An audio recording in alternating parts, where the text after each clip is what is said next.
Good afternoon, ladies and gentlemen. On behalf of the Faculty of Computing, I would like to welcome you all to the technical session 4, para session 1 on computing of the 14th International Research Conference of General Sir John Kodala Defense University. Due to the prevailing COVID-19 pandemic situation in the country, this conference could not be held physically. Therefore, this session will be conducted online. This technical session is based on the theme of smart integration of ICT for healthcare and will be chaired by Dr. Ruwan Wickramarachchi. Now, I would like to invite Ms. D. Gunasekara to give you a brief introduction on Dr. Ruwan Wickramarachchi.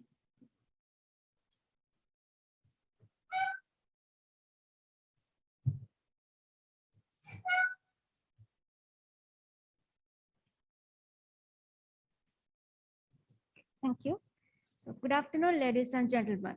On behalf of the Faculty of Computing, I would like to welcome you all to the Information Technology Technical Session 4, Parallel Session 1 of the 14th International Research Conference of the Faculty of Computing of General Sir John Kodala Defense University.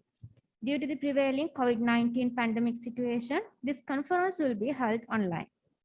This technical session will be chaired by Dr. Ruwan Wickramarachchi from the University of Kalniya.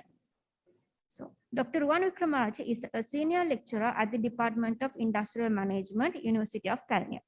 He holds Bachelor of Science in Industrial Management from the University of Kalniya and Master of Philosophy in Management Science, specialized in Information Systems from the University of Cambridge, United Kingdom. He received his PhD in Distributed Simulation from the Sheffield Hallam University, United Kingdom. It's with great pleasure that I invite Dr. Ruwan Wickramarachchi to chair this Information Technology Technical Session 4, Parallel Session 1. Over to you, sir.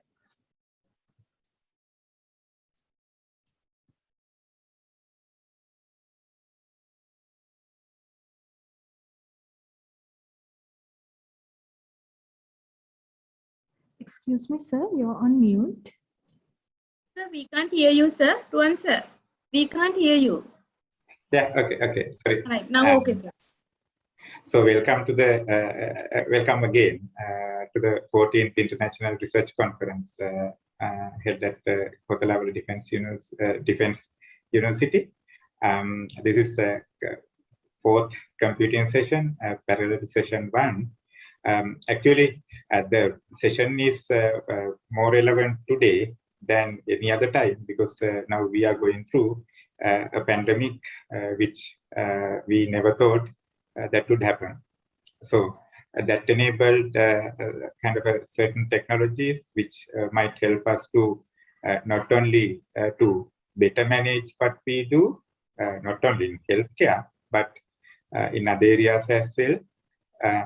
And the implications would be many years into the future as well. So here the theme of this session would be a smart integration of information and communication technology for healthcare. So let us start. I think everybody was briefed up how to proceed with these presentations. So the time 12 minutes, and then there will be a kind of a bell after 10 minutes. And then you can prepare to wind up the session. And then we will start the session with our first presenter.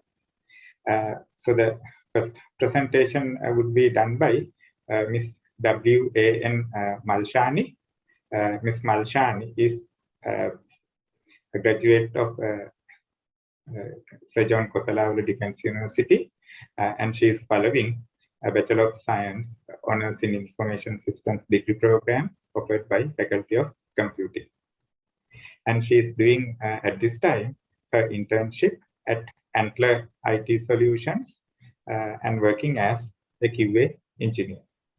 Her research interest includes knowledge management, information systems management, and web application development. So let's invite Ms. Malshani to start her presentation. The title of the presentation is Automated Hospital Clinic Management System for Private Hospitals. So in addition to Malshani, WAAM, Wanniarachchi has also authored this paper. He is also from Faculty of Computing, General Sir John Kothawala Defense University. So Ms. Malshani, over to you. Thank you, sir.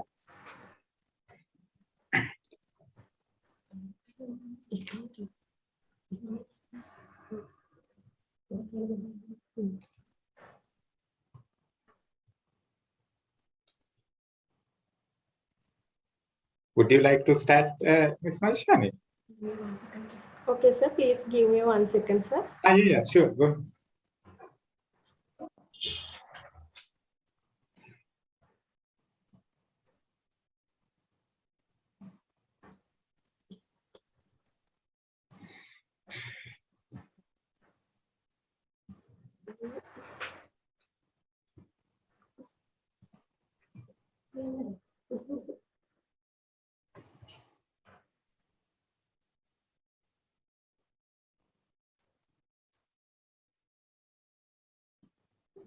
Ms. Malshani, can you please share the screen? We cannot see.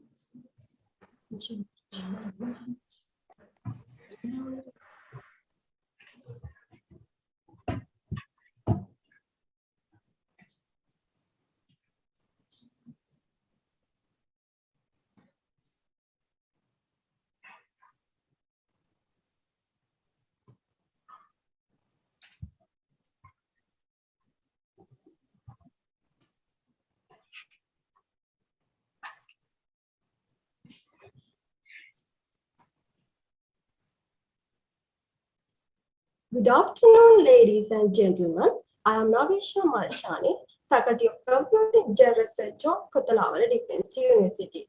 I have been selected for presenting my research project. Topic is about automated hospital clinic management system for private hospitals. This is the flow of my presentation that I will be presenting today. First of all, I would like to introduce my research project. The most essential aspect in the country's development is healthcare system. In Sri Lanka, healthcare service have two types of hospitals, such as government hospitals and private hospitals. But most of the people prefer to go for private hospitals because of the patient can choose doctors and date due to their preference. Patients get treatments for short-term diseases and long-term diseases. So private hospitals conduct different clinics to treat these long-term diseases.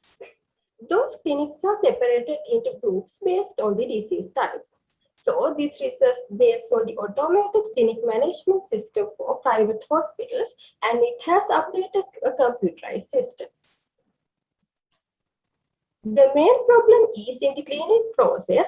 They record patients' day-to-day status in small books, and also it is very time and cost consuming. Sometimes patients' record books can damage, lost, patient forget to bring up. Sometimes those record books can be misappropriation. So patient's life is a huge problem. Because of these reasons, doctors cannot identify patient's real status. Sometimes allergic can be occurs and patient privacy is a huge problem, or patient can be dead because of some reasons. Other problems are when doctor prescribe medicines for each patient, then doctor write medicines on the paper.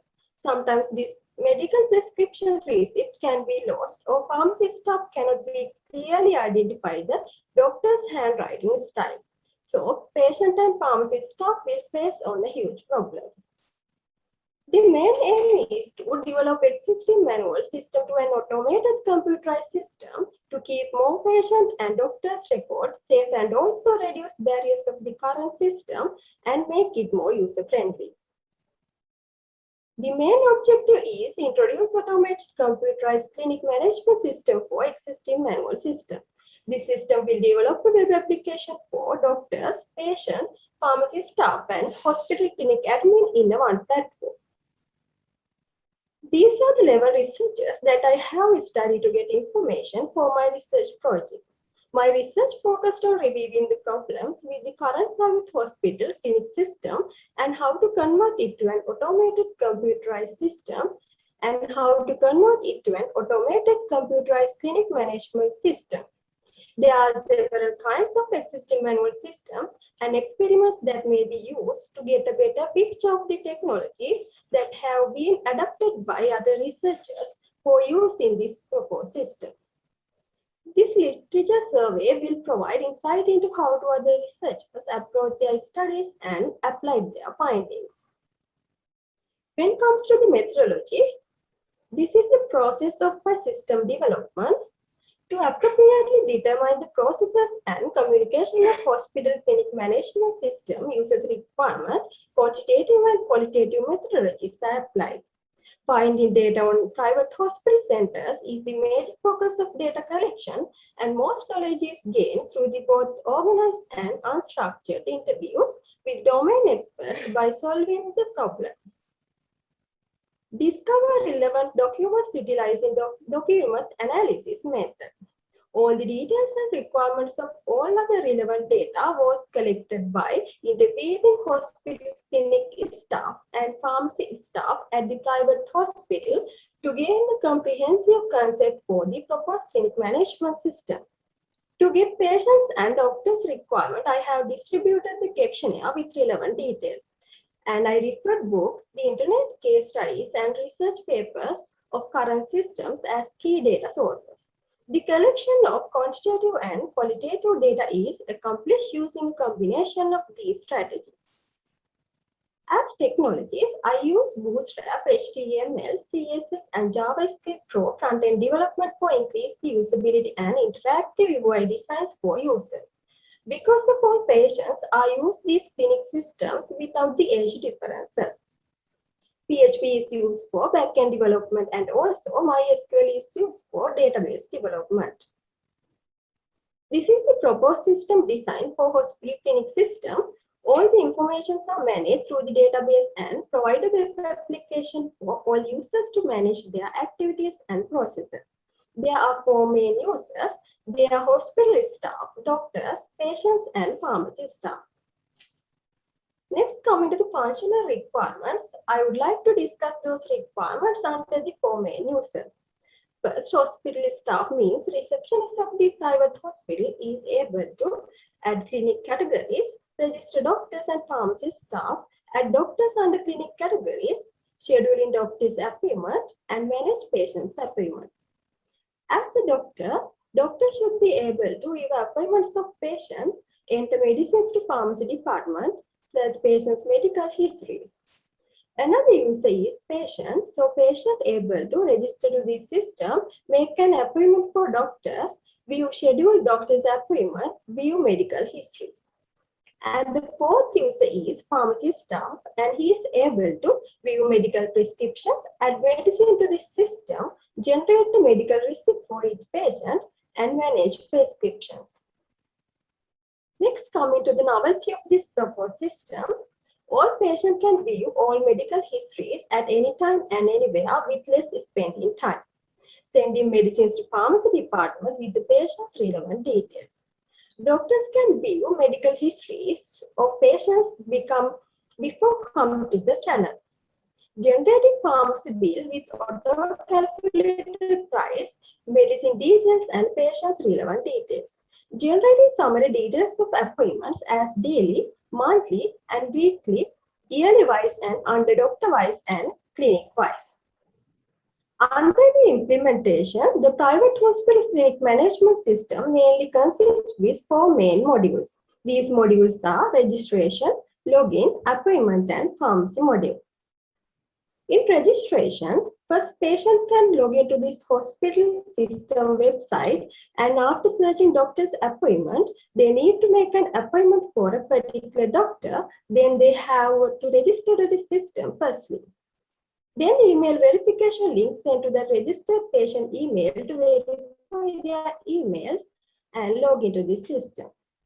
In doctor's registration, hospital staff register all doctors under clinic categories.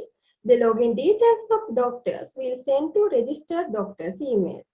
In login module, Patient have to log into the system for make an appointment, view medical histories, and change profile details.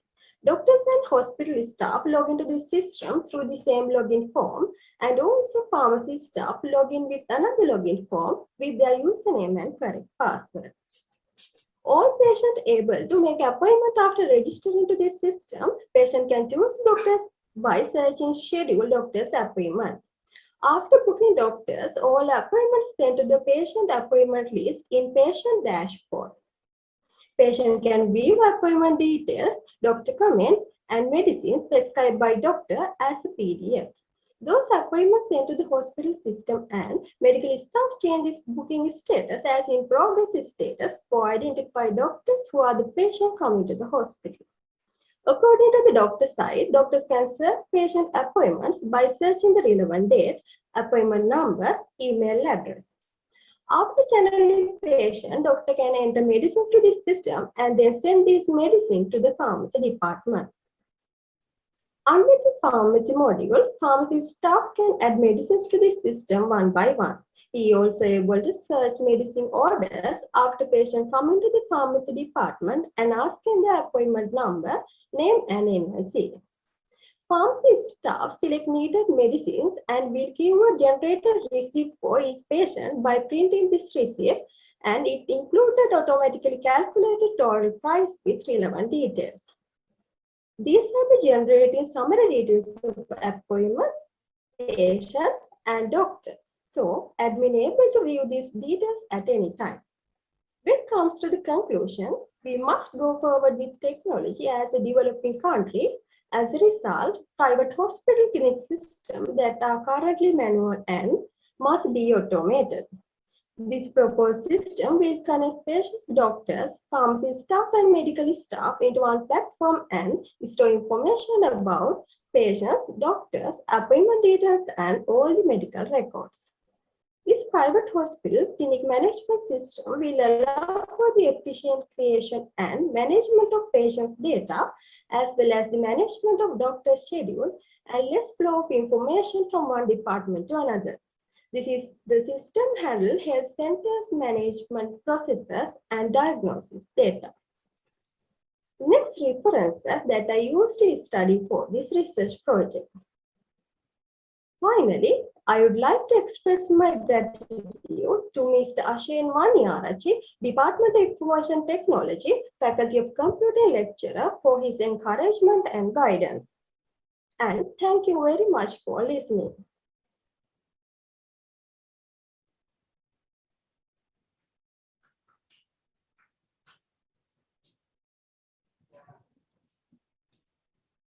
Dr. Ruwan, you're muted.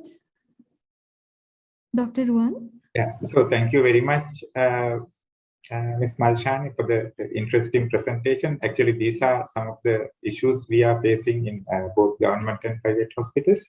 And then we will move into the second presentation of this session.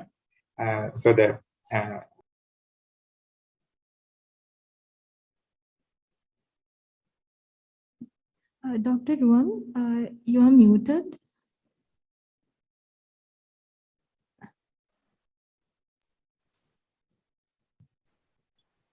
So we will move into the second presentation of this session.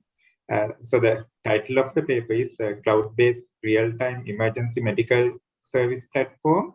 The authors are K.L. Siriwardena, T.L. Weerawardane, and G.A.I.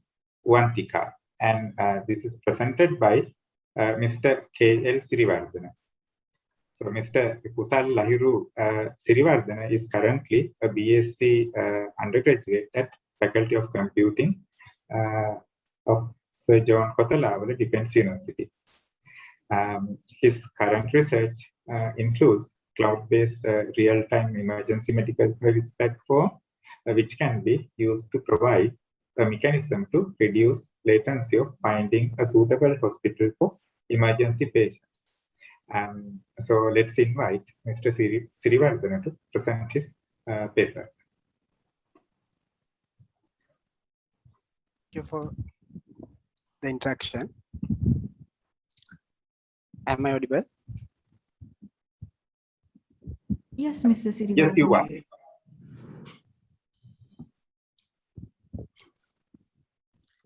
Good afternoon, ladies and gentlemen. It gives me a great pleasure to be presenting our research today on 14th International Research Conference of General Research on Infectious University. Our research based on the topic Cloud-based Real-Time Emergency Service Platform. I'm Kusal Siriwardena and my co-authors are Dr. Tushar Weerawardane and Ms. G.A. Uwanthika.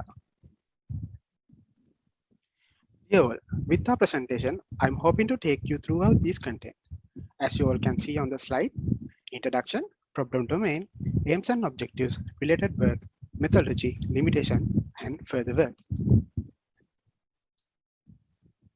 Moving on to the introduction slide, as you already know, emergencies happen day-to-day life without any warning. It might be a vehicle accident or a medical emergency.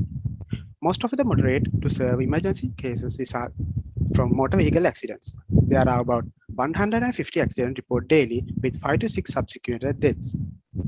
The other leading cause of injury related to death including suicide, collective violence, road injuries, drowning and falls. Most self-inflicted deaths are results of poisoning, and traumatic injuries account for 1,044,392 hospitalizations and 1,800 deaths per year. Normally, when an emergency occurs, we rely on emergency service such as SOSARIA to take the patient towards the hospital. The emergency service is a time-critical service, and the efficiency of such a service need to be all right performed perfectly. And then we will get into know about our research problem. Statistics of emergency cases are being increased rapidly. People are injured, killed, or disabled as a result. The number of emergency department visit fatal health issue is high. Most of the time, the patient who has the health issue is taken to a hospital by emergency ambulance service, and it can save a life. Yet the patient can die if he or she is not taken to a suitable hospital within a less time. Sometimes, even though the patient is taken to a possible nearest hospital, the particular hospital may not have the facility to treat the patient. It recognizes as a major problem in community. Emergency service is a time-critical service, and efficiency of such a service need to be functional and perform accurately. As an example, if we take Sri Lanka, accident could happen in Vathara. The patient is taken to a nearest hospital in Vathara, but at that time, hospital may not have the proper facility to treat the patient.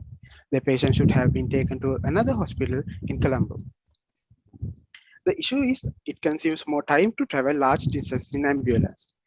In the meantime, the patient can die as it got very late to treat him or her. And also, after patient arrives, it takes time to arrange prerequisites for a procedure. And next is on the aims and objectives.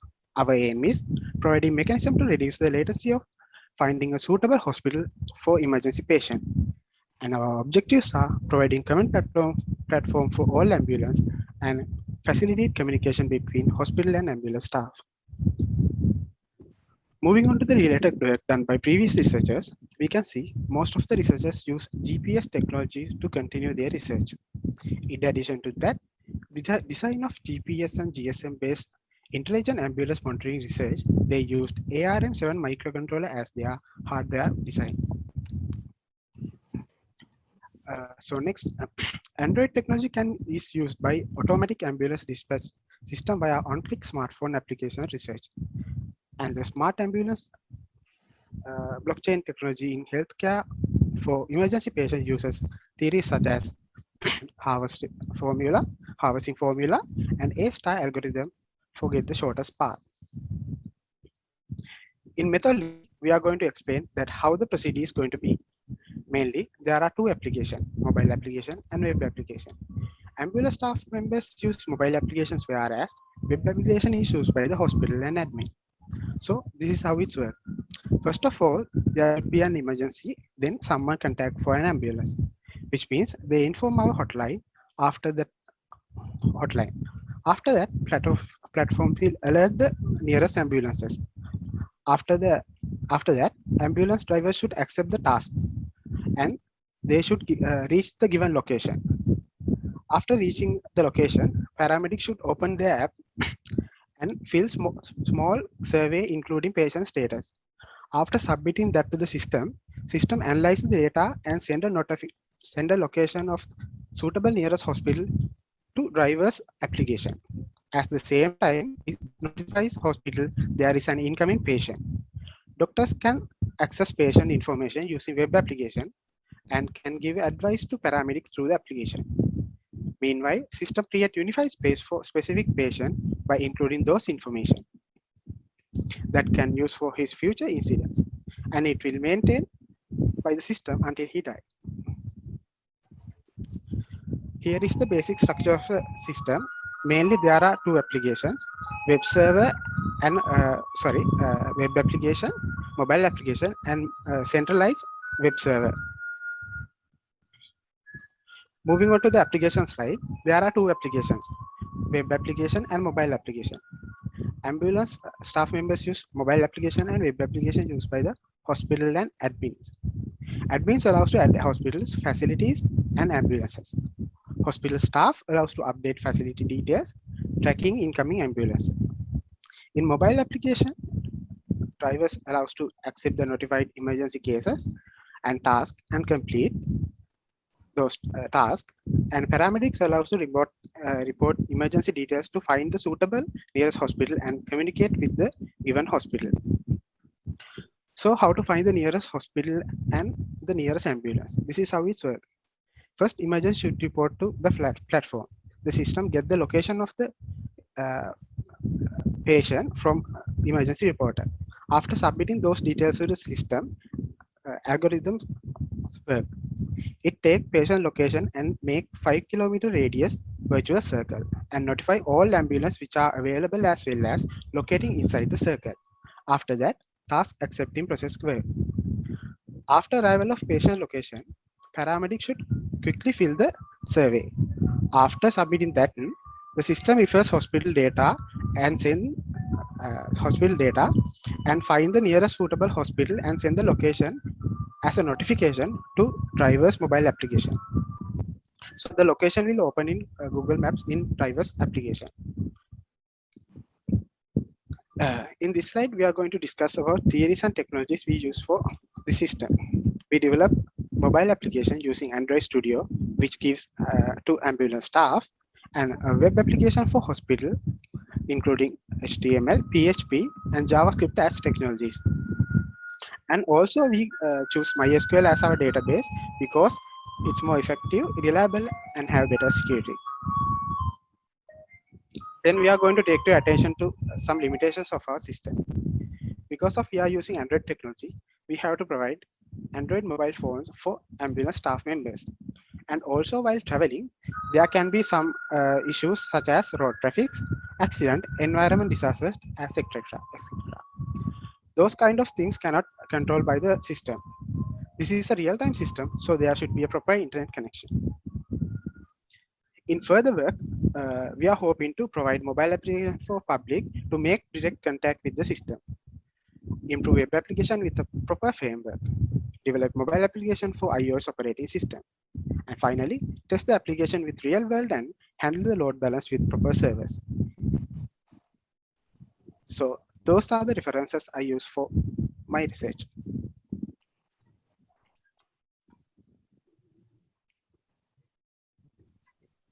So we would like to acknowledge everyone, including co-authors, Dr. Siriwardena and Ms. G. Uwanthika, for assisting and conducting the research. Thank you. Thank you very much, Mr. Siriwardena. So then, so actually we will have this question and answer session at the end of all these presentations. Then we will move into the third presentation. The title of the paper would be Finding the Best Feature Selection Method for Dengue Diagnosis Predictions. So authors are Lathesparan, RMKT Rathnayaka, and Wickramaarachchi. So the paper is presented by R. Lathesparan. Over to you, Mr. Lathesparan. Mr. Lathesparan is following a Bachelor of Science Honours degree in Information Technology offered by Faculty of Department of Computing at Rajarata University. of Sri Lanka. Currently, he is doing his internship at Econlab Private Limited as a trainee software engineer. His research interests are artificial intelligence and machine learning. Over to you, Mr. Lathesparan. Thank you, sir. Thank you for the introduction. Let me share my screen.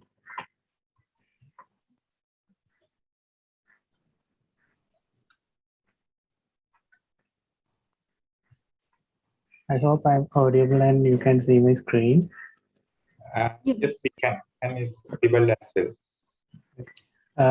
Good afternoon, everyone. I am Lathesparan Ramachandran from Department of Computing, Pajarata University of Sri Lanka.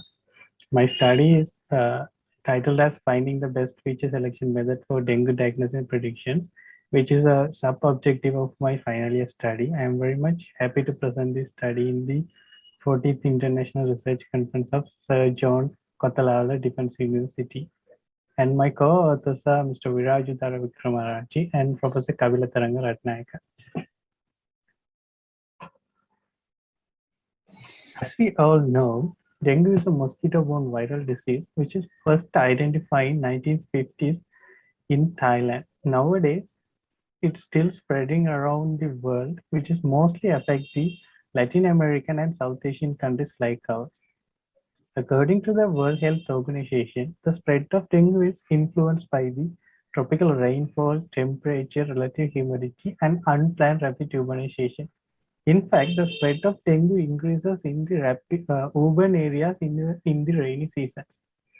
According to the surveys, within last 50 years, the spread of the dengue has been increased 30 times. And annually, within 100 endemic countries, 50 to 100 million people get infected by the dengue, which is almost equivalent to the half of the population. As we move into the problem to be addressed slide, the main problem is the speed of the dengue spreading.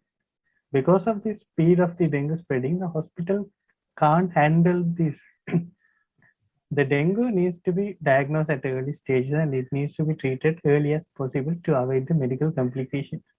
However, these approaches are currently relies on human errors, which could cause delays and human errors. Because of these delays and human errors, it will lead to crucial medical situations such as heavy internal bleeding, liver failure, or even worst case scenario, it may lead to results in loss of lives. Therefore, I am trying to reduce the time taken for the dengue diagnosis with machine learning approaches. So which comes to the aim of my study. So in order to develop dengue diagnosis prediction model using machine learning algorithms, I have to identify the most significant feature, since not all the attributes give an effect on the final result. Therefore, with this study, it's aimed to identifying the best feature selection method to dengue diagnosis prediction model. So according to the Ministry of Health Sri Lanka, these are the symptoms of dengue: sudden high fever, pain in the eye, muscle and joint pain, bone pain, severe headache, a skin rash with red spots, and severe dengue like DHF can have the symptoms such as bleeding, organ impairment, and plasma leakage. So according to the previous studies, the attributes that can be used to develop dengue diagnosis and prediction model can be categorized into 4 sections, namely environmental data, personal information, socioeconomic data, and epidemiological data. As we look into the environmental data, it consists of the data such as rainfall, humidity, temperature, and wind speed. And the personal information consists of data such as age, sex, travel places, and whether he's living alone or with a community, such things. And when you focus on the socioeconomic data, it has the data such as population, poverty, year, and then administrative boundaries, such things. The more key important factor is epidemiological data, which is used in the real-time medical situation as well. I am here listed out some important epidemiological data that can be used in both real-time medical diagnosis at the same time machine learning related diagnosis.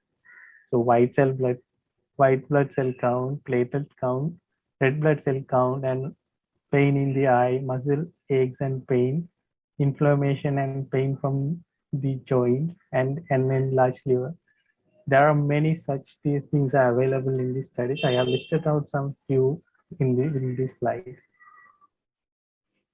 This slide shows the methodology of my study. It's a simple one. First, we need to collect the data and apply the feature selection approaches, namely rapid feature selection method and principal component analysis. Based on the selected features, we need to develop the prediction model, and based on the results of those prediction model, the performance of this feature selection method will be evaluated. So as a first step of my methodology is to collect the data. This data that has been used in the study was collected from a study conducted in Paraguay, Mexico, which is titled as Predictive Model for the Medical Diagnosis of Dengue, a case study in Paraguay, which has 668 instances along with 23 epidemiological data. And fortunately, while I getting this data was handled, missing values was removed, and other simple data pre-processing steps has been done.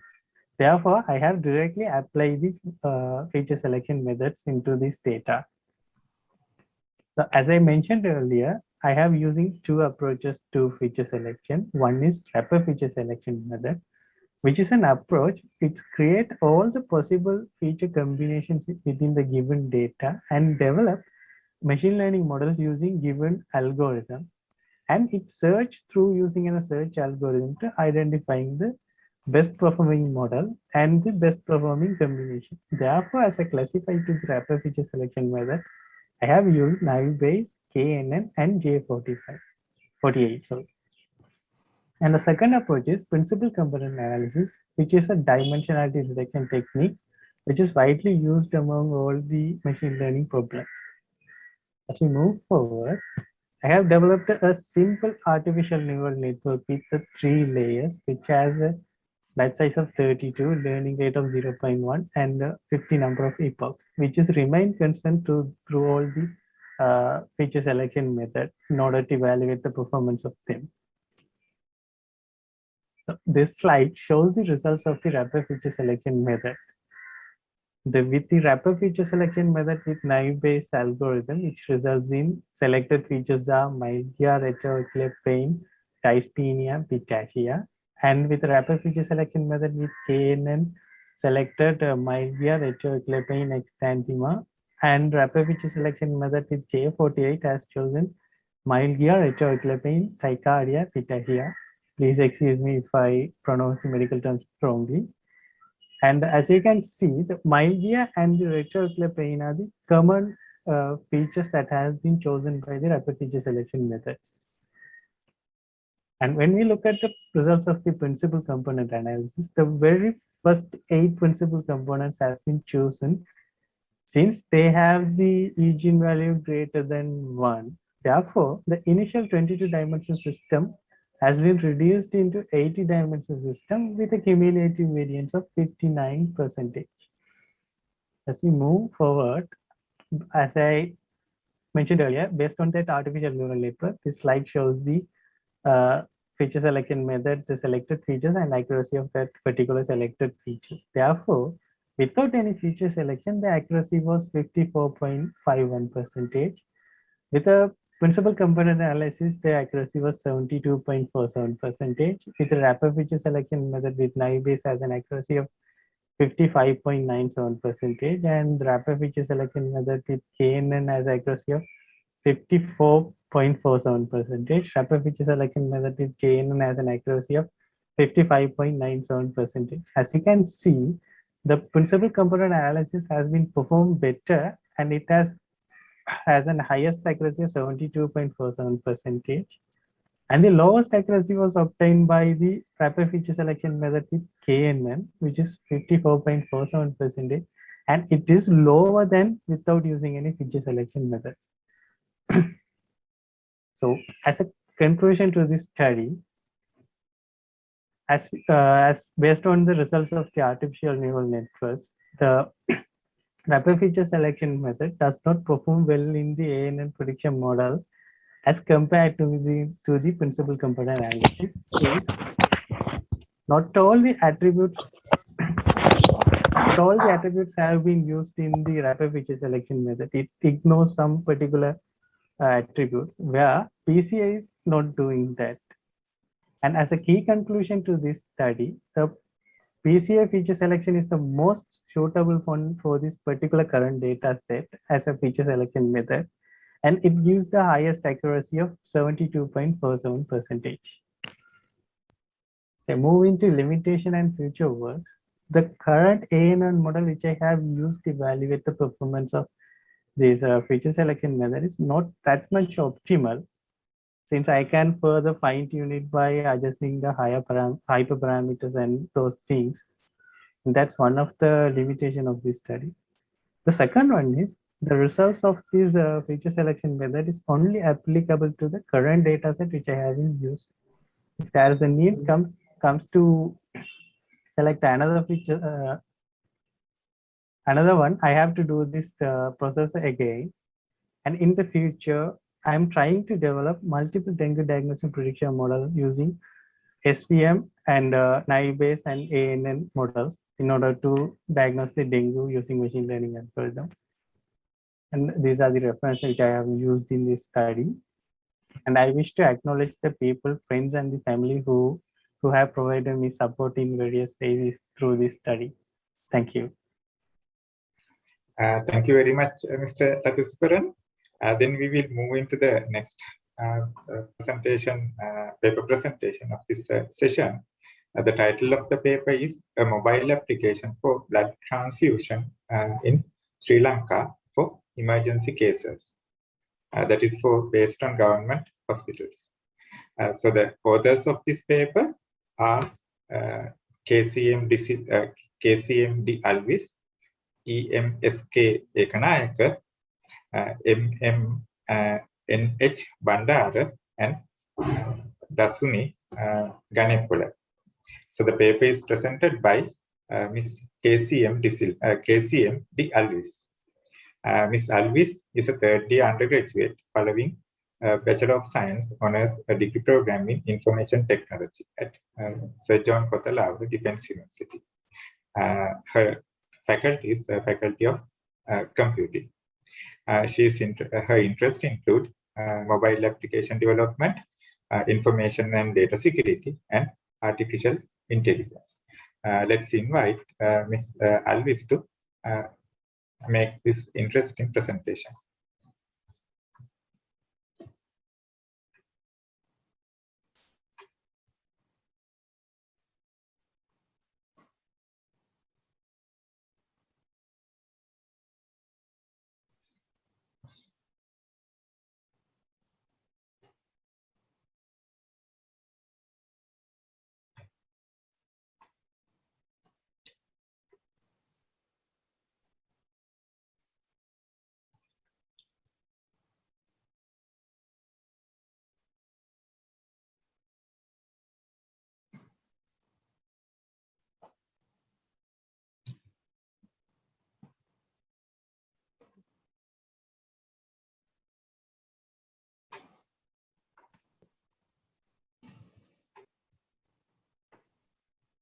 Good evening, everyone. I'm Shamoli Diabetic from Department of Information Technology, Faculty of Computing.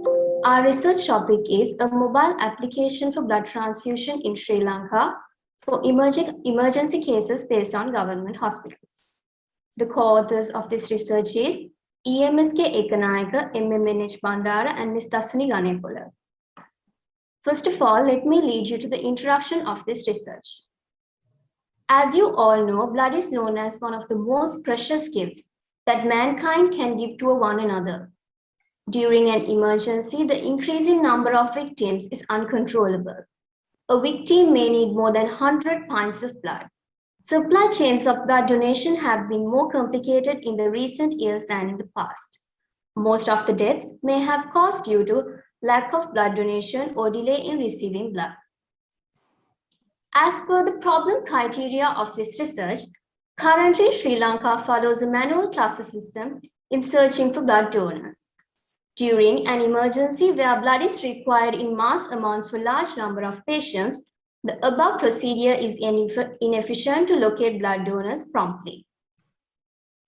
There are three main objectives of this research. First one is to maintain a well-informed group of blood receptors that can be used at any given time. Second one is to minimize inefficiencies in situations where large number of crowds need blood. Third one is transfusion of blood in the shortest possible time in an emergency. These are the three main objectives of our research. As per the previously mentioned problem, we came to a solution as a mobile application for blood transfusion, which will lead in finding out blood donors with the shortest possible time and to maintain a well-informed group of blood receptors. This is the user interface that we designed for our mobile application. We named our mobile application as Prana. Normally, technology-based mobile application aiding applications can save lives by assisting blood donors to easily locate donation centers and keeping track of their blood donation activities, assisting blood requesters to easily find blood donors on the time to save their loved ones. As the project novelty of this research, when blood is required, Sri Lanka locates donors through blood donation campaigns. However, locating blood donors during an emergency crisis is challenging using this method. Therefore, a real-time system would be more efficient and effective.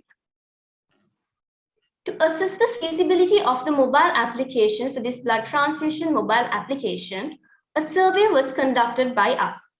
All the respondents of this survey believes that it is efficient to develop a blood donation mobile application, and respondents suggest that Sri Lanka's daily blood needs, current blood storage status, and blood group information should be available in this mobile application.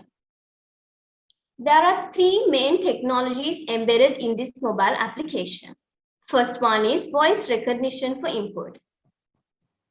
As shown in this user interface, which was designed by us, it allows the user to input voice during an emergency. Voice recognition input allows capture speech much faster than you can type, which is useful in an emergency. This has drawbacks as well, especially during emergencies, where voice commands can be lost in the background due to ambient noise. However, the voice input embedded in this mobile application has the capability of filtering background noises and identifying the specific voice of request. The second technology is geolocation and geotagging. During an emergency, it is helpful to find donors using a variety of location-specified information and to identify geographic location of the donors, especially near the hospital that needs blood. This is the user interface that we designed for geolocation and geotagging. This allows the hospital staff to track the donors during an emergency situation. Third one is OTP fingerprint for user verification. It is very advantageous when it comes to donors accepting emergency blood requests because fingerprint identification is unique, highly accurate, and simple to use. This is the user interface we designed. When a blood donor receives a request, he or she can accept it using fingerprint user verification. These are the three technologies that we used in this mobile application. A user of this mobile application should meet two of these requirements in order to become a blood donor of this mobile application. First one is last donated date should be equal to 4 months when calculated from the today's date. And the second one is age should be greater than 18 and weight should be greater than 50. Here, as shown in this designed user interface, if a donor the donor's last donated date doesn't equal to 4 months, it shows the amount of time he or she has to wait in order to donate blood again. These are the two user requirements a donor should have in order to become a blood donor of this mobile application. During an event of an emergency, first of all, this mobile application calculates the distance of estimated time, and then it calculates the number of required donors. After that, it requests for the live location of the donor.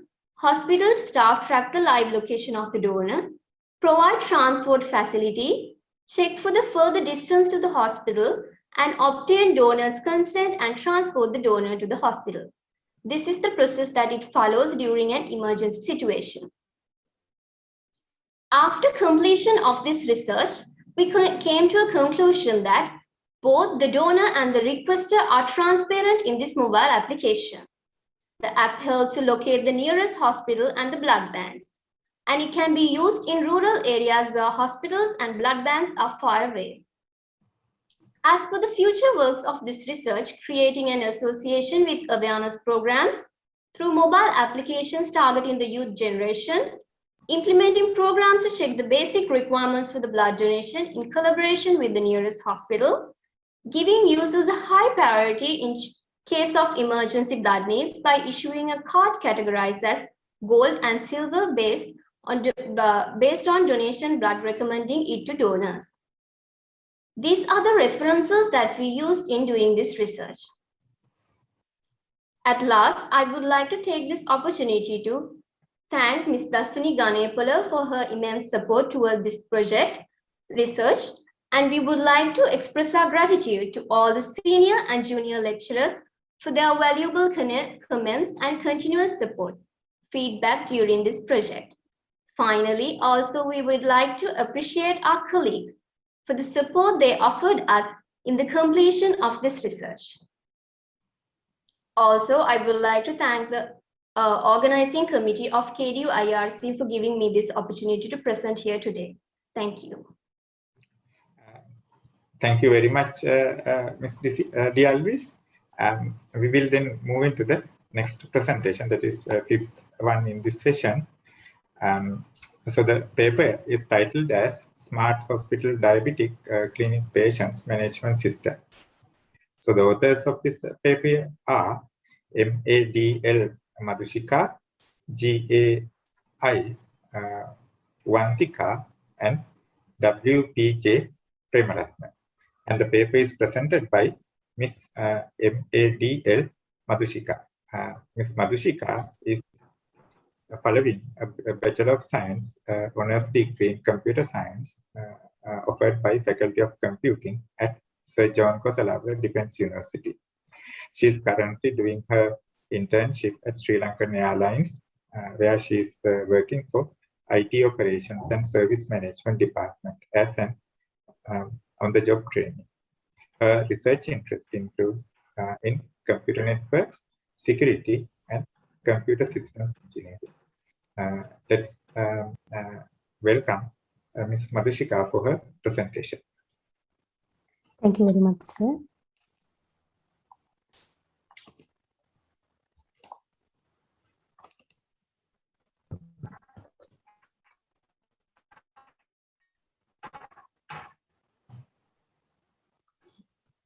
I hope you all can see my screen.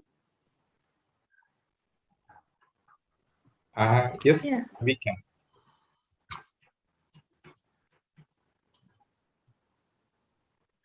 Good evening, ladies and gentlemen. I am Lakshmi Madushika from the Faculty of Computing, General Sir John Kothalawa Defence University. I am delighted to be here to Diabetic Clinic Patients Management System. In today's presentation, I would like to cover these topics. Firstly, I will give you the introduction. Our country provides health facilities freely for everybody, and most individuals are benefited from these free health services. One of the main problems captured with the significant ongoing clinical process is lots of time wasting because of the manual paperwork system. The main objective of this study is to make this manual clinic process an automated, time-saving and efficient one. With the existing system, doctors have to spend more time for manually keeping patients' record while examining. This proposed system is highly beneficial for doctors in the process of updating or retrieving patients' records. Here, mainly have focused to automate the diabetic clinic as the first step. This paper presents a clearer clarification of the objective of this study and what is the relevance and motivation of this study. The proposed solution is a web application. This research aims to add more values to the significant process of the health sector. Next, let me elaborate on the background and motivation. Every hospital in Sri Lanka holds clinics for patients under different categories. Here is the normal process which is going on the present.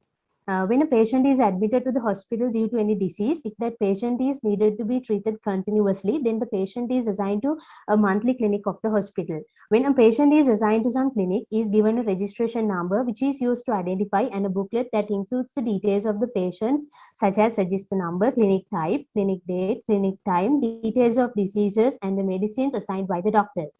The patient is assigned a specific date and a time to attend the clinic and must bring the record book, otherwise can't attend the clinic.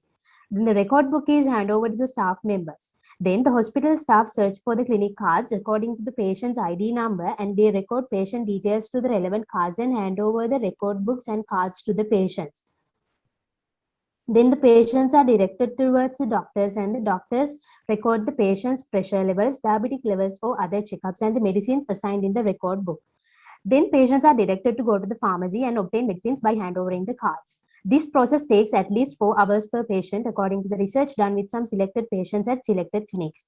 It means the patient has to wait and spend at least 4 hours to meet the doctor and take medicines. This manual-based paperwork system is extremely time-consuming. This study aims to automate the ongoing manual clinic process, mainly in case of saving time and also to propose a methodology for the process. When a clinic patient is admitted to the hospital due to a sudden severe condition, there is no way to identify he or she as a clinic patient if he or she hasn't brought their clinic record book, as it is impossible to remember the clinic's ID number for most of the patients. I have selected the diabetic clinic to automate as the first step. The diabetic clinic has been selected because the diabetic clinic has an outstanding specialty when comparing to other clinics, and after all, according to the prevailing statistics, Sri Lanka is seeing a huge increase in diabetes cases regardless of age range. At present, 1 in 12 adults in the country suffers from diabetes, which totals to 1.16 million of the total population. That's why we selected diabetes clinic for the first step. The main issues we could capture are lots of time consuming, lots of paperwork to do for the busy staff members, and lack of a quick authentication process. Now let's move on to the discussion section. These are some related research works that we referred to. Let me explain to you some which referred regarding the architecture. In the research work, the design, implementation, and evaluation of computerized clinic patient management and clinician, their objectives were important improvement of patient load handling among the analysis clinic by providing information, health supply designing and clinic management, impact on patient care, drug management, knowledge management, and reduction of report missing. In the work Automated Hospital Clinic Maintaining System for Government Hospitals in Sri Lanka, they aim to explore the regression of the existing system for maintaining hospital clinics and to upgrade the ongoing manual system to the automated and computerized government hospital clinic maintaining system. These are the research works that referred regarding the technologies. In the research, a clinic ontology construction method in distributed hospital information systems, they aim to help users in integrating clinic data for decision making. In the research work clinics management system based on patient-centric process ontology, they propose to develop a clinic's registration number for the general hospital matter based on the proposed ontological framework, which has done in a 3-layered process in case of providing value-added services to the patients. In the research work RFID-based hospital real-time patient management system, the most purpose of this method is to form data management tasks easier and to develop a software package that replaces the manual hospital system with the automatic hospital management system. Now let's move on to the methodology section. Next, let me explain the methodology. As the first step has targeted to automate the diabetic clinic among other clinics. The proposed methodology is when a patient is admitted to the hospital or a patient comes to the outpatients department, if that patient is detected with diabetes and should be examined and treated regularly, those diabetic patients are registered to the diabetic clinic at the hospital. When patients are registered to the diabetic clinic, their profiles are created on the web. Their national ID numbers are used for the main authentication process. The clinic patient's fingerprints are also captured at registration to use in case of an emergency, like when a diabetic clinic patient is admitted to the hospital due to a sudden severe condition without bringing the clinic ID. Instead of bothering the patient for clinic details, by scanning a fingerprint, patient's clinic information can be retrieved quickly from the web and can quickly start and continue on treatments easily and efficiently. After the registration at the diabetic clinic, they are given a clinic ID card and it contains a barcode. This barcode is used for quick identification and authentication of patients' profiles. And that ID card contains the months, dates, and times for the clinics for a year. The ID card is supposed to annually update as it contains clinic dates and times for a year only. This system has a multi-user type of login. The admin panel is the hospital staff. Hospital staff have their profiles in this system. They are authorized to view, retrieve, or update patients' profiles. Hospital staff also can maintain their profiles in the system and they are authorized to update general clinic details, relevant clinic dates, times, and hospital staff details. Diabetic clinic patients are another level of users. At their registration to the clinic, they are given a paper printed with URL, their username and password to log into the web. Clinic patients can view and retrieve their clinical records, reports, or doctor's prescriptions also by logging to their profile using the given username and password if they wish to do so. And other users are normal users. Normal users mean any person who wishes to use this. They can log into the system and they can obtain general details about the hospital, clinics, and doctors. And through this web, they can request to register at the diabetic clinic of the hospital, and the admin panel is authorized to work on such requests. And there is a recommendation system that includes diet plans, exercise schedules, and lifestyle suggestions for diabetic condition, pre-diabetic condition, and non-diabetic condition people. This can be used to get general recommendations for clinic patients and normal users. This is the top-level architecture diagram that we designed for the proposed system. The proposed solution is a web application. A smart ID card that contains barcode technology is used for authentication process. No need of maintaining manual records. Fingerprint scanning is used at a sudden admit of a diabetic clinic patient without bringing the clinic ID. The recommendation system included on the web can be used by both clinic patients and normal users. There are three main user types in the system as clinic patients, hospital staff, and normal users. These users have separate access types to the system. All the user types are authorized to access general details on the web. Patients' profiles are managed under the task of electronic patients record management. General clinic information is maintained under the task clinic management. Authentication to the web application is handled by the task access management. When a patient is registered at the diabetic clinic, their profiles are created. These are the technologies that we use. For backend development, we use MySQL and PHP. The backend of the web will be connected with MySQL database, and it is created by PHP MyAdmin. Initially, it is kept at localhost and built by using SAMP server software. For front-end development, we use HTML, CSS, and JavaScript. Next, let me take you to the results section. I would like to say that as Sri Lanka is still a developing country, the hospital clinical procedure is still a manual process. This manual system is the cause for many of the problems which are associated with this. The research mainly aims to automate this manual procedure to make it efficient. The following indicates the proposed clinic patient's ID card, which includes the clinic dates and times for a year and a barcode that could be used for the authentication process. This ID card is supposed to annually update. Let me give you the conclusion of this research. According to this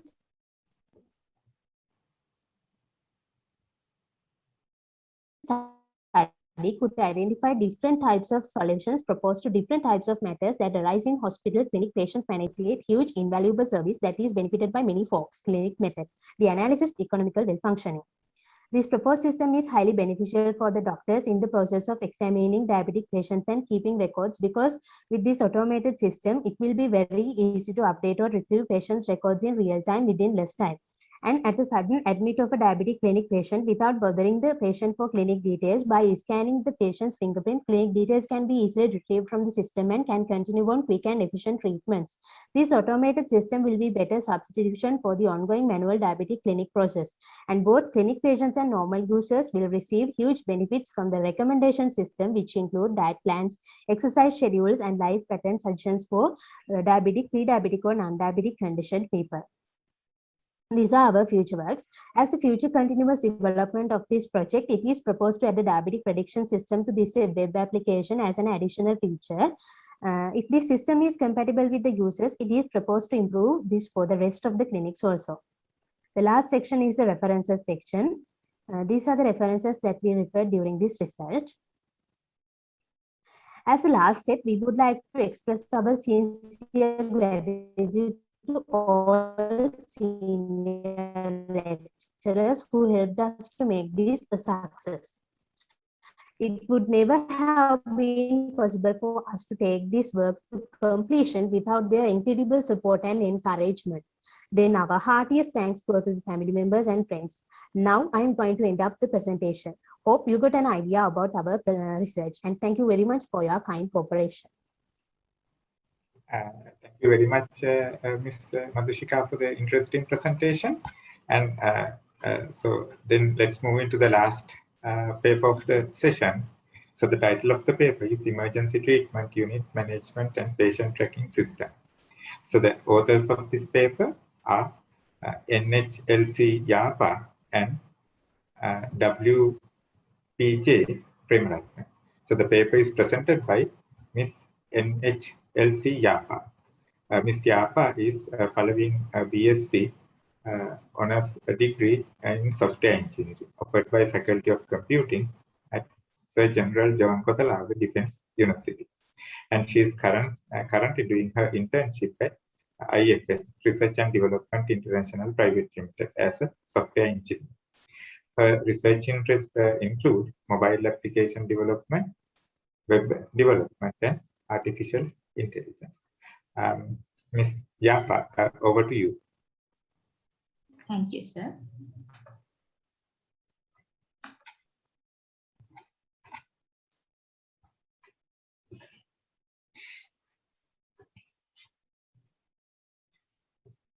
Hope you all can see my screen.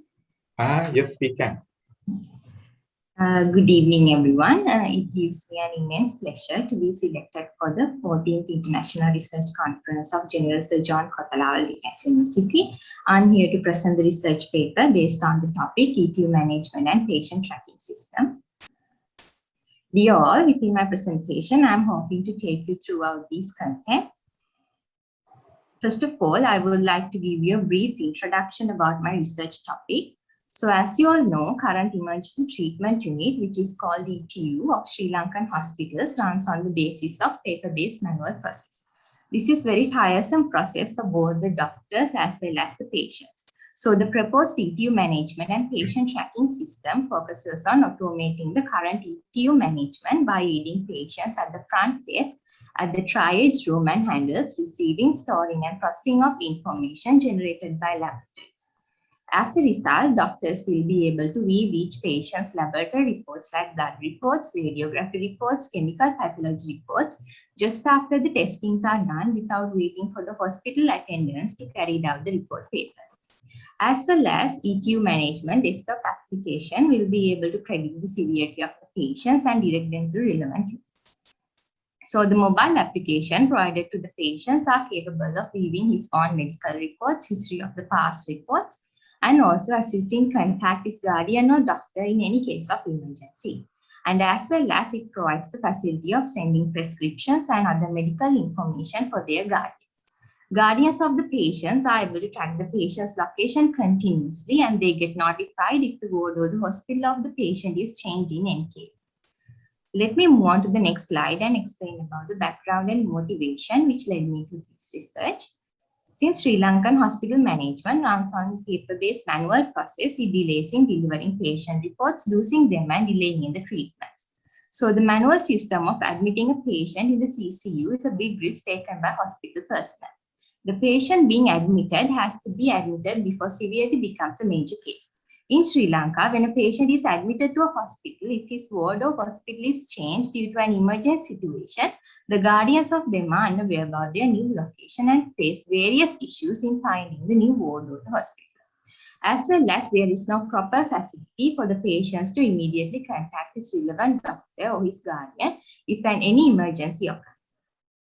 So my main aim was to design and develop a system to automate the current accident and emergency department by identifying the most critical patients in order to assist doctors and staff by kicking off the manual process. As you all can see on the slides, these are the objectives of my research.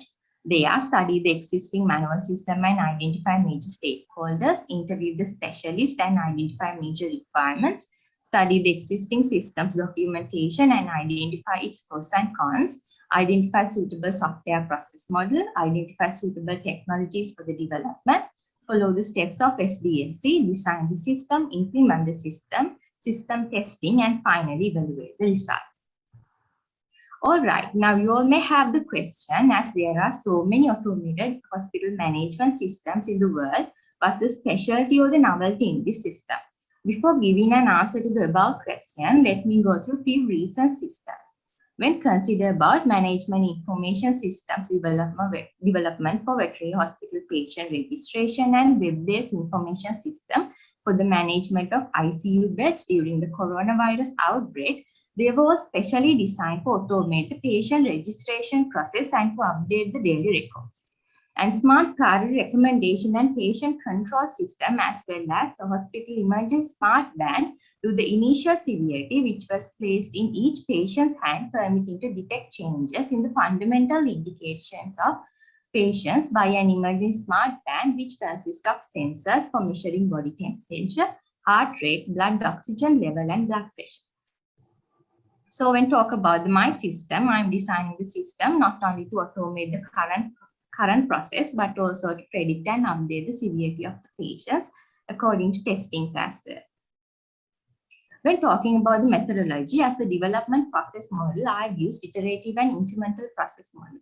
Iterative and incremental process model is a combination of both iterative design and the incremental model, in which a new version of the software is produced in each iteration. By using iterative and incremental development model, bugs or the defects can be fixed in the initial development and the working product can be handed over to the customer if needed. Additional functionalities can be added to the initial constructed and implemented product. The goal of using iterative and incremental model is to deliver the product on time and implementation of the prioritized requirements first. This development model will adapt itself according to the evolving requirements as well. This development model is very useful when the requirements are prioritized and expected to evolve over time. By using this development model, the changes to the project can be done by considering the customer feedbacks given to the initial product when delivered. These are the top-level architecture of my web-based application and mobile application. When considering about the technology selection, it was an issue to find the best languages and development tools in order to build a fully functional software system. In order to build a high-performance, maximum functionality system, the system will need more appropriate tools which can overcome bugs, errors, or any inappropriate, unnecessary issues. As a result, I have chosen these types of tools and technologies. I have used Node.js as the back end of the web application, and for the front end of the mobile application, I have used Flutter, and as the database, I have used MySQL. So when talk about the process and the flow of the web application is a multi-login system, and when the relevant hospital personnel give his credentials, he or she is directed to the relevant department. Patient registration and initial checkup is done by the ETU nurse, and ETU assessment and directing patients to relevant department is done by ETU doctor. Severity prediction is done by using the values given to respiratory rate, oxygen saturation, SPP value, pulse rate, and GSC value, which provided at ETU assessment and initial checkup process. After assigning relevant testings and by observing the received test results by the relevant department, ETU doctor can add a value or score to the existing severity and update the overall severity. According to the severity score, the doctor can decide whether the patient should be admitted to ETU, CCU, or should be discharged. In the system, since it is a hospital-based system, security of the system is a key concern. In order to ensure authentication and authorization, token handling have been used. Token-based validation is a convention which permits clients to confirm their character and consequently get a unique access token. During the existence of the token, clients then can access the site or application that the token has been given for, instead of having to return their credentials each time they return to similar website page, application, or any asset ensured with that equivalent token. As you all can see on the slides, I have utilized this data which is collected from accident and emergency guidelines which are available in official website of the Health Ministry to develop the algorithm for the severity prediction functionality of the system. The flow of the mobile application which is provided to the patients and guidelines are as follows. First, the patient can log into his mobile application, then he or she will be able to view medical reports, sending prescriptions, and contact guardian or doctor, and the guardian will be able to receive prescriptions and detect patient's location from a module. Let me move on to the next slides. When talk about the final results and conclusion, the proposed ETU management system is a web-based system which can demonstrate the next most appropriate patient to be transferred to the CCU without any hesitation. The intended system will be an efficient solution for the proper management of CCU beds which are limited in the hospital by deciding more suitable patient to be treated inside the CCU. As proposed, ETU management system will be more efficient than the manual system since it guarantees more security, speed, and data or information storing techniques to show high quality of accident and emergency department. Patient tracking system will be able to track the patient's location, storing medical records, and contact doctor or guardian in any case of emergency, which will be essential in critical situation. So the patient tracking system will provide a good support for the critical situation faced by the guardians of the patients. These are the interfaces of my web application. So when thinking about the further improvements that can be done to enhance the efficiency and productivity of the system, we can use image processing to analyze X-rays and CT scan images to identify the condition of the patients. And when considered about the mobile application, it can be further improved to as an app which will be capable of enhancing the cognitive capabilities of the patient. So these are the references that I have used in this research. And finally, I would like to express my sincere gratitude for the supervisor of this research and my family members and friends for the constant support and kind guidance. And thank you very much for listening.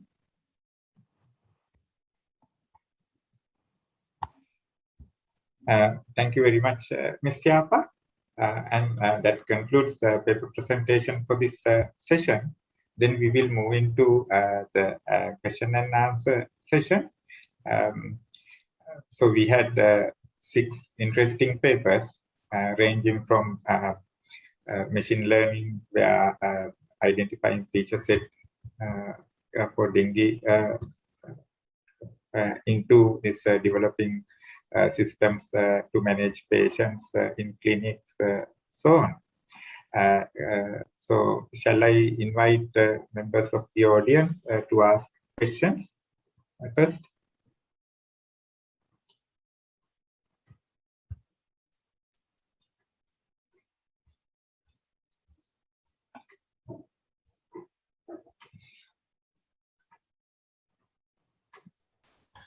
Okay, I am Pubudu from Sabaragama University of Sri Lanka. I just want to ask, I think the first paper, Automated Hospital Clinic Management System, Malshani. Yes, can you please tell me what is the main research objective of your research?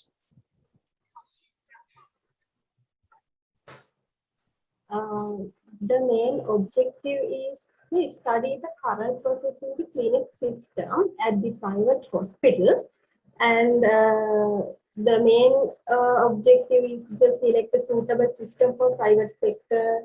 And next objective is I gathered and analyzed the requirements from patient, doctors, and pharmacy staff and hospital staff in the private hospital. So I need to introduce automated computerized clinic management system. So, and develop a web application for doctors, patients, and pharmacy staff. And finally, I need to verify the system solutions. These are the main objectives of my system.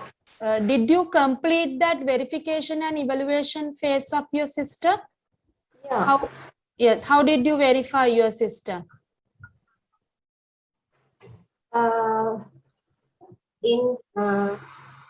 I distributed questionnaire, and firstly I hosted this system, and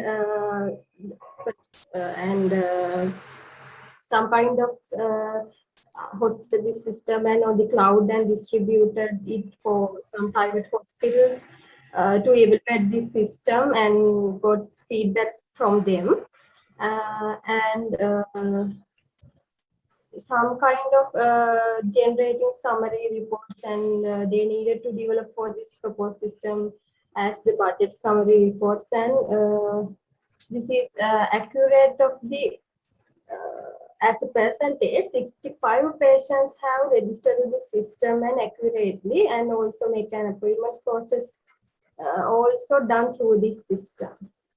Okay, actually, this is a good software development project, but if you are going to develop this as a research-based one, okay, so then consider about how you are going to optimize this one using clinic management system, using some data mining techniques, okay, so then it may be a recommendation for you to enhance your research work. Thank you. Okay. I am Dr. Vijendra Gunathila from Faculty of Computing. I also have a question.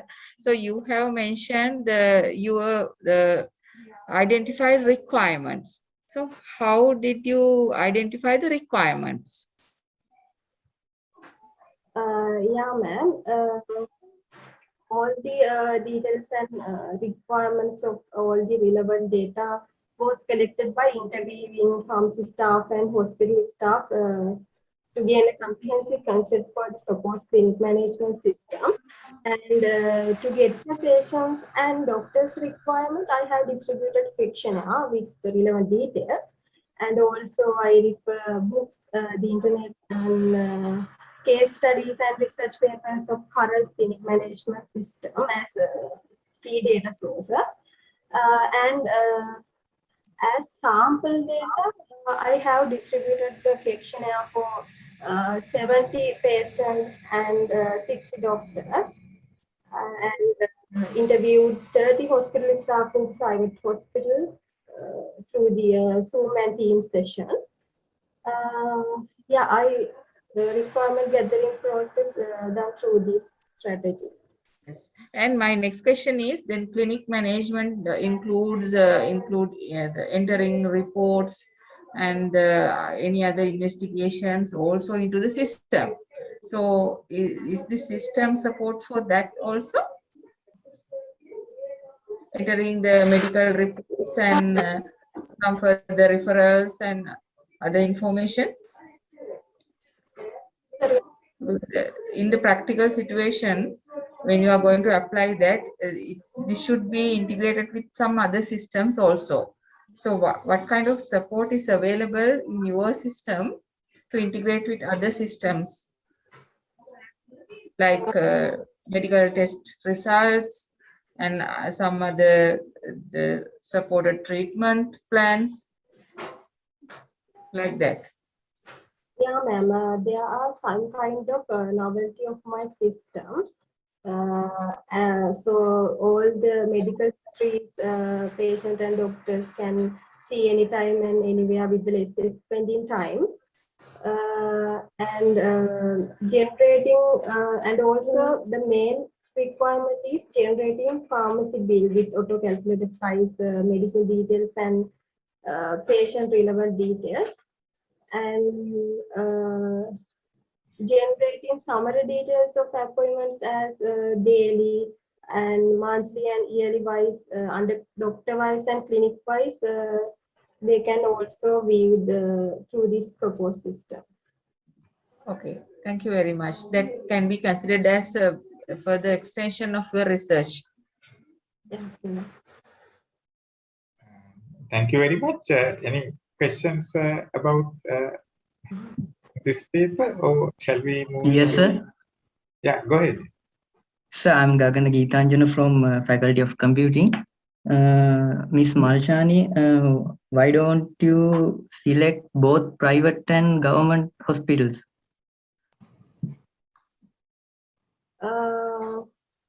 Most of the people prefer to go for private hospitals because of patient can choose doctors and also date due to their preference.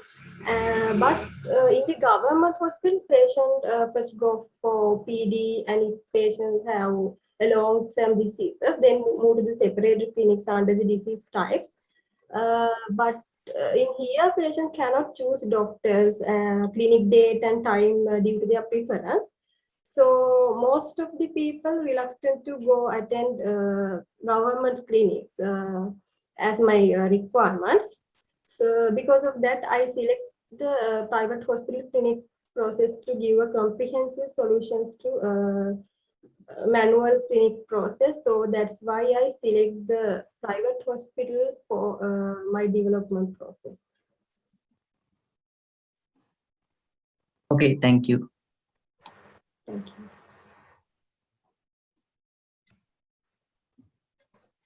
Right.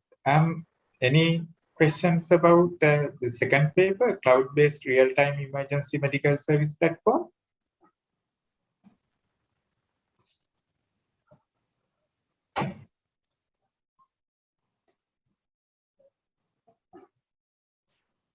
Okay, then can I ask one question?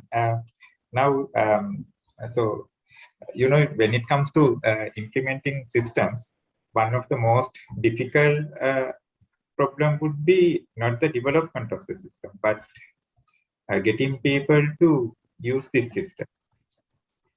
So the question I want to ask from Mr. Siriwardena would be kind of what kind of mechanisms we can use to get these users to accept your system.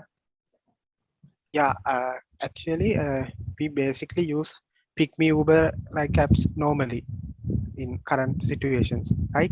So this mobile app also like this type of interfaces. So already normal people also user friendly with those apps. So this app is going to be same like that. So it I hope the app is accept from the staff members.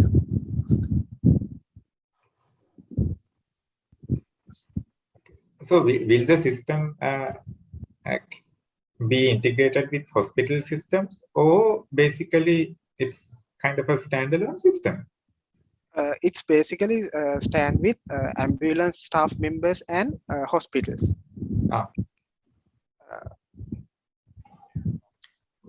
So have you studied any other systems elsewhere when we are kind of designing these systems and identifying requirements?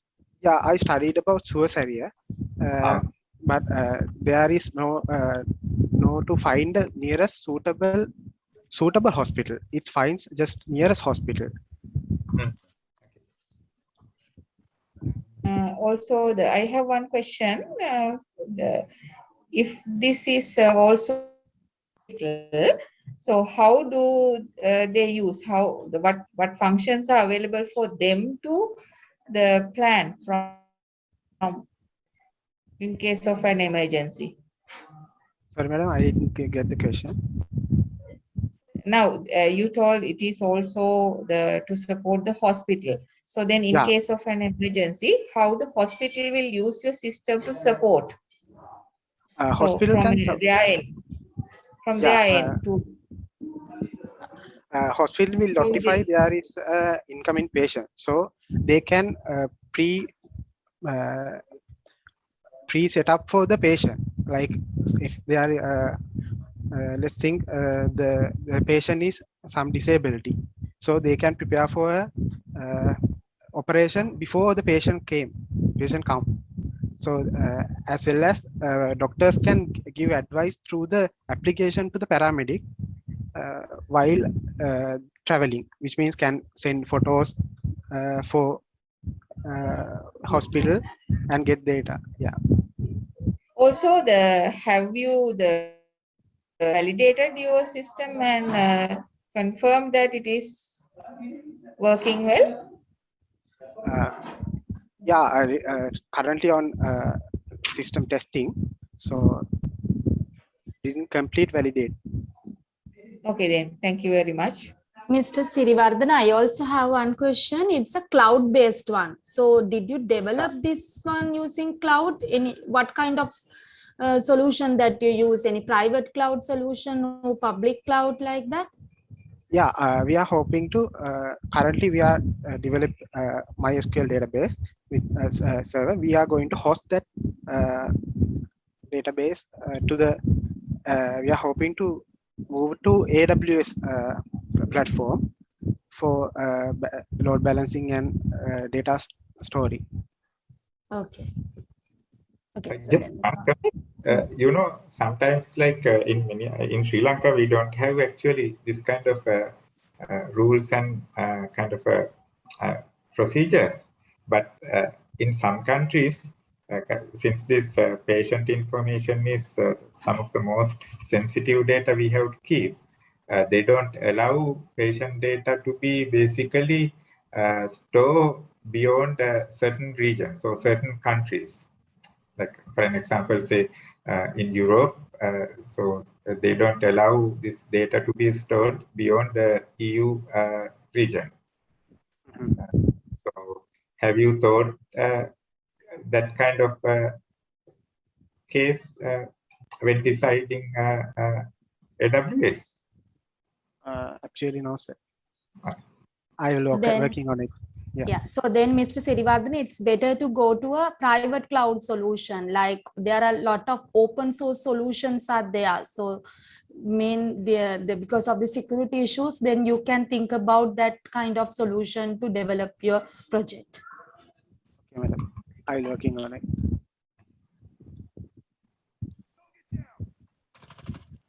Anything else? Anybody wants to ask from Mr. Siriwardena about his work?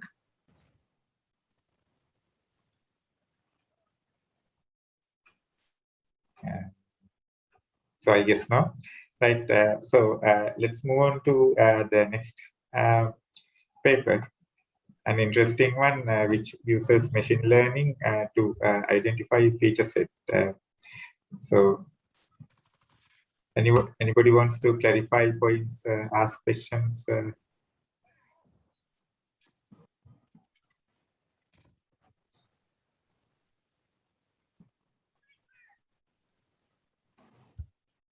Maybe I could start in that case. Could you explain us how this initial feature set was identified? Through literature or kind of doing a survey among hospitals and and getting details from those? Actually, it is from literature surveys. There's a two kind of researches has been done. One is for dengue outbreak and another one is for dengue prediction model. So we can use those two kinds of research data set. And that was taken as the initial data set, then started the kind of a combination one. Okay. So any other ways to kind of improve the accuracy? Because when you see this, the accuracy rate, they vary maybe from between 50% to 70% between the method you use. So any chance of kind of, or any technique you can use to improve accuracy rate?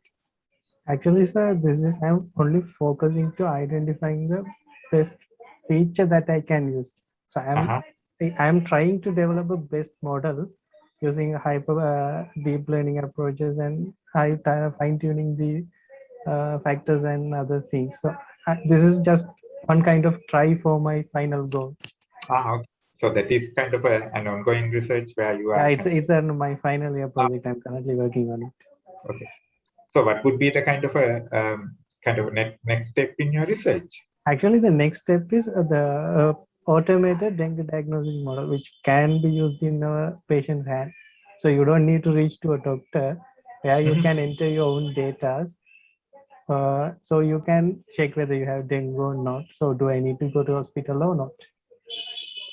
Yeah, exactly. Like actually, that is what I was about to ask. So kind of once you identify this set, then we should be able to kind of extend it to patients, like maybe using a small mobile app or something. Then they can feed this information, and at least kind of a certain degree, they might be able to kind of figure out whether they should kind of seek medical attention or not. So that's the kind of end product of your research. Yes, sir. Any other questions?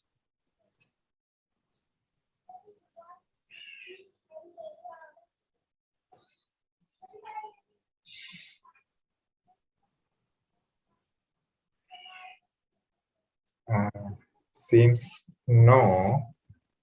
Then let's look at another interesting paper about this developing this mobile application for blood transfusion.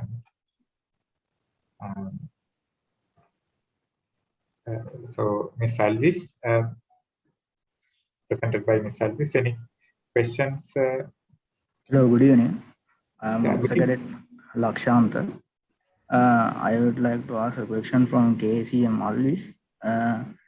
When the blood request the blood through the app, then how the blood donor has to respond for that following request by using the mobile application. What is the way?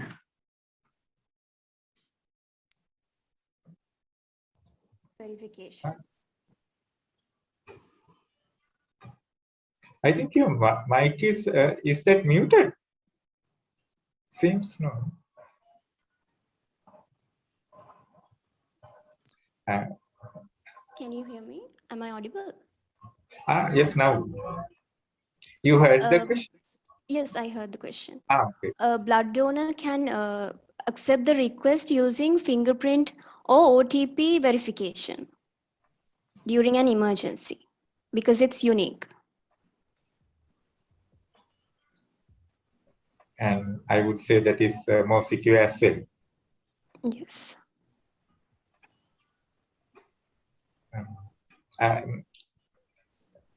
Is that information is good enough for you? Yes, and after he confirm it by using the fingerprint, how the blood donor receive the information, how he should give the blood to that response request through the app. Are they sending a mail or something?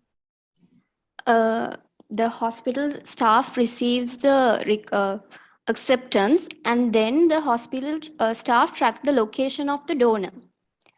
And after that, hospital staff provide transport facilities to the hospital for the nearest hospital to donate blood. That's how it happens. Okay, thank you very much.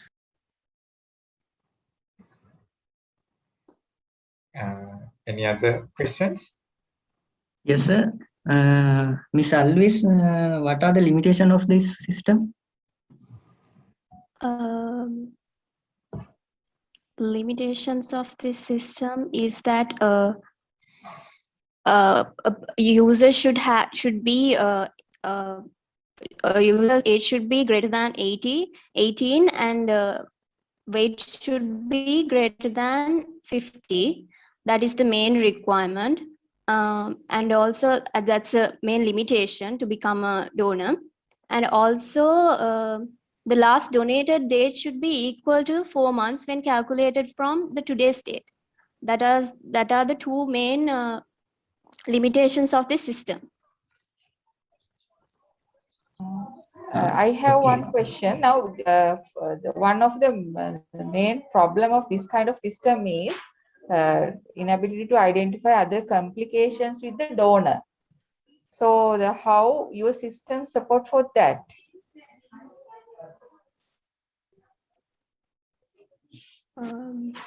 The facilities available in your system to identify the complications or issues with the donor. I think you got the point. What Dr. Vijendra said, like sometimes, say, if you had, say, yellow fever or some other diseases, then generally they don't take your blood because sometimes these germs might be still in your blood. So otherwise what happened would be when you transfer blood, that's something very useful and positive, but at the same time you might transmit a disease. Even like at that time there was a kind of a huge concern that AIDS can be spread through this blood transfusion. So I think that is what Dr. Vijendra asked. Areas to be considered. Yes, we have inserted a guideline in our mobile application So far, that's all that we have done. Actually, we haven't implemented or designed, we just designed the user interfaces. That's all. We didn't Very much. start You can developing it. consider that. You can consider that as Yes. one area to be addressed with your system. Okay. Okay. Thank you. And maybe one thing you can do would be kind of in this mobile app, you can ask kind of this the medical history of this blood donor. And then depending on the condition and the time, for an example, like I could remember still, like once when I went to this for blood donation, the first question, they had a series of questions to ask, whether you had this thing, that thing, etc., etc. And then if you answer yes for anything, then they will say, sorry, maybe wait this long, or sometimes you might not be able to donate blood at all, depending on that condition. So likewise, so you can kind of have a kind of a check-in checklist built into the system. With that, they can filter out who would be kind of qualifying to donate bloods or no. Yes. So any other questions or anything?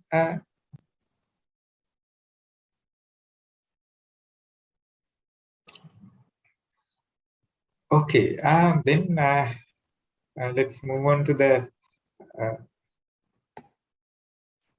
next paper about this a smart hospital diabetic clinic patient management system. It's again kind of the patient management system, especially focusing on diabetic patients. Ms. Madushika, can I ask this question? Can we extend this system to other clinics, like maybe eye care clinics or kind of clinics they manage, used to manage other diseases? Yes, sir. It is our, we have planned that as a future continuous development to implement this process to the other clinics also. As the initial step, we have selected the diabetic clinic. Okay. So if you want to extend what changes you have to do, are they major changes or kind of like some small changes you have to do in the system here and there? No, sir. Small changes. No, sir. Small changes such as the general guidelines and the recommendation systems have to change. Major processes not changing. Any other questions? Ms. Madushika, so you have selected diabetes patients. So when it's come to this clinic, how ready are these clinics to shift from manual clinic to automated clinic? We are automating the all the steps in the manual process as authentication, patients record management, as in the ongoing process, all the activities are on paperwork.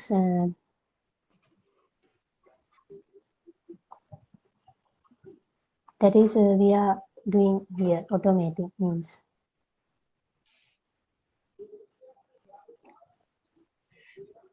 Kind of a follow-up question about now you have to do certain things kind of now again earlier we were talking about kind of the developing system and then the next system approach kind of the next step would be getting people to accept the system. So that is again I think sometimes it may be more difficult to get the system to be accepted by users, maybe like hospitals as well as patients due to various reasons. So what kind of approaches you can follow to get these hospitals ready to accept this kind of systems? So we are still discussing on that how to approach this system. Firstly, we at the beginning we have decided to implement this system with the ongoing clinical procedure, but due to the present condition, we have some issues regarding this.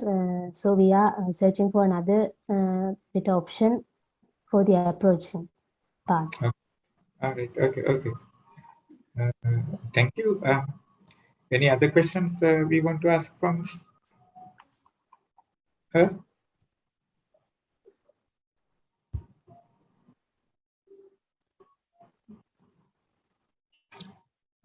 In that case, actually, we are running out of time myself. So let's move into the, yeah, thank you very much. So let's move to the last paper. That is about this emergency treatment unit management and patient tracking system. Any questions? Any to ask?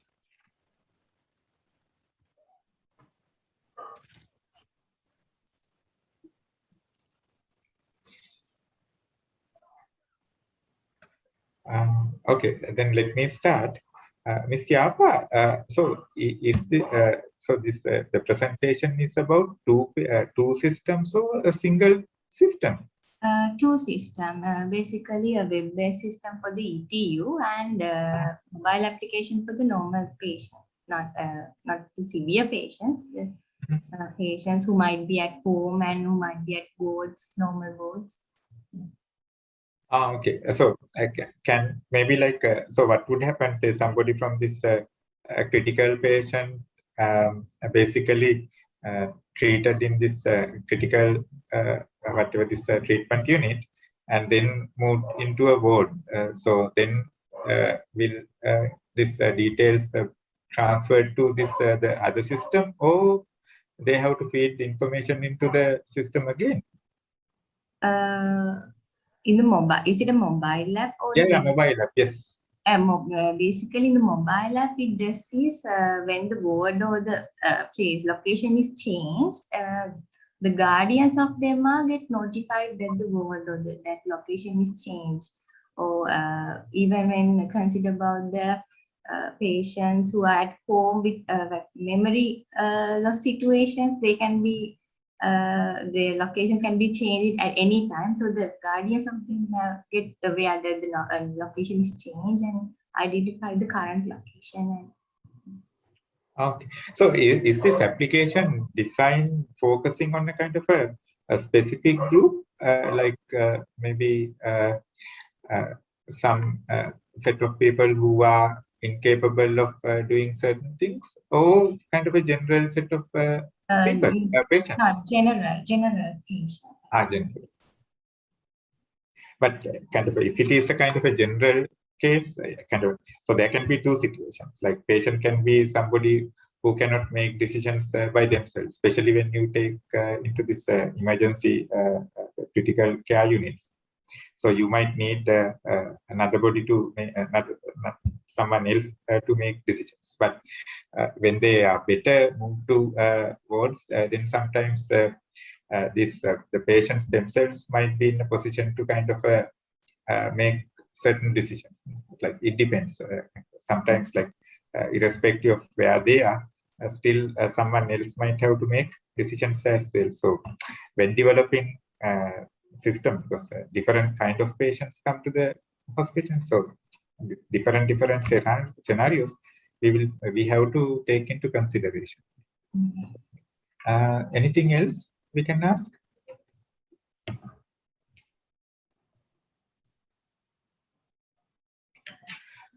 No, it seems no.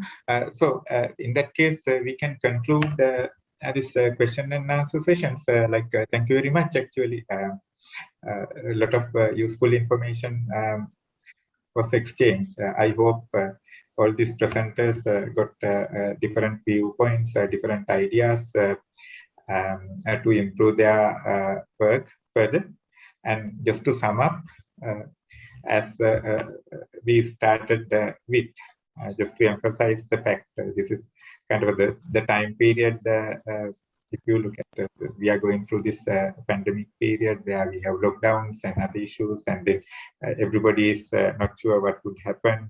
So it is not only the COVID, but that created another set of issues when it comes to managing. So with these applications, most probably we will be able to kind of better manage our healthcare system. So one of the biggest problems we have in our country is, One, we have kind of this very kind of set of systems available in hospitals here and there, not kind of integrated system even within the hospital or between hospitals. And then that leads to a lot of inefficiencies that might even lead to loss of life as well. So with these different systems, if we manage to implement, maybe with some improvements and changes, I'm pretty sure our healthcare system would be much better. So let me conclude this session by thanking all the presenters who made very interesting and useful presentations, and also all the authors who contributed to the papers, and also the audience who I'm pretty sure they learned something very useful out of this, and those who have asked questions and contributed to the session by sharing their knowledge. So thank you very much. With this, we can conclude this session. Thank you, sir. Now we have come to the end of the technical session 4, para session 1. On behalf of the organizing committee, I would like to extend our gratitude to Dr. Ruwan Wickramarachchi for chairing the computing technical session 4, para session 1, and to all the presenters. Also, we highly appreciate the participants who have joined online to this session. Due to the prevailing COVID-19 pandemic situation in the country, this conference is conducted online. Therefore, on behalf of the Vice Chancellor, a token of appreciation for the session, chair, and certificates to the presenters will be delivered in due course.